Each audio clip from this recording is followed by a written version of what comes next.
Asalaamu calaykum waraxmatullaahi tacaala wabarakaatu. Halkan waxaan ku haystaa liin iyo waxaan ku haystaa sanjabiil.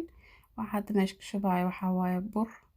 Waxaan ku darayaa sanjabiil shiidan oo soo shiiday hal qaado. Burkana 2 qaado waaye. Waxaan kale ku darayaa xabad soodo, biyo xabad soodo, wax soodo ma haysan. Biyo xabad soodo ku dhigay 2 maal. biyo marka ka isticmaalaya wax yar. Waxaan kala isticmaalaya saliidaas organic saliid saytuun. Xoogaa yar qiyaasad burka 2 qaado wax ku filan. Biyana gadaal uga dari doonaa yar. Saliida la isku qasay xabad soodo biyaheeda wax yar ah. Waxaan rabaa inaan feerihiisa mariyo. Insha Allah waxaan rajeynayaa inuu fiicnaado. Xabad soodadaasna biyaha ku qasanna waa ruugsiiyay. Marka ruugsiiyay aniga laftirkeyga ruugay oo wax badan oo resultiyan ka dareemay. Caafimaad badan ka dareemay marka isagana waan siinaya. Feerahan si qufac badan oo soo daahin waxaan rabaa inaan u mariyo. Biyo yar aan ku darayo burka. Inaan cunugeyga u mariyo isagana. Insha Allah waxaan anaga xataa markaan Soomaaliya yar yarayn waana loo marin jiray.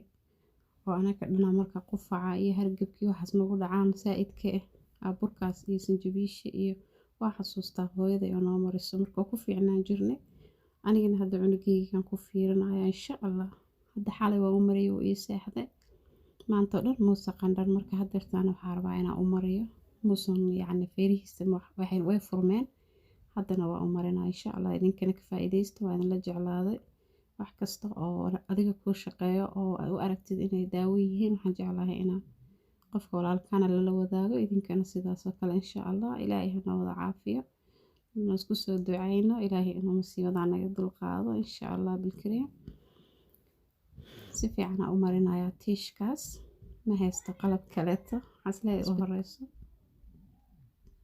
saxabadka ugu marinaya feeraha aan ka saaraya sanjabiisha way toobaysaa iyo burka sanjabiisha wax badan ay daawo u fiican tahay insha Allah wax yar waa ku hurinaya marka si fiican uu qallayl ku dhawaado si fiican intuu u qalalin laakiin uu qalali rabo tooba cunugan raba inaan ka qaado markaas saas uga bixi sida uga qaadidna waxa waaye oo si fiican uga masaxdid isla markii cunugaaga sii deyn xoogaa sidaas huurka ku hay insha Allah bilkariim buu ku fiicnaan doonaa una reysanaya aniga laftirkeyga feeraha xirnaa waan marsanayay waan ku fiicnaaday alxamdulillah ilaahay hana wada caafiyo meel kastaan joogno waan salaamayaa walaalayaal wax kasta wanaagsan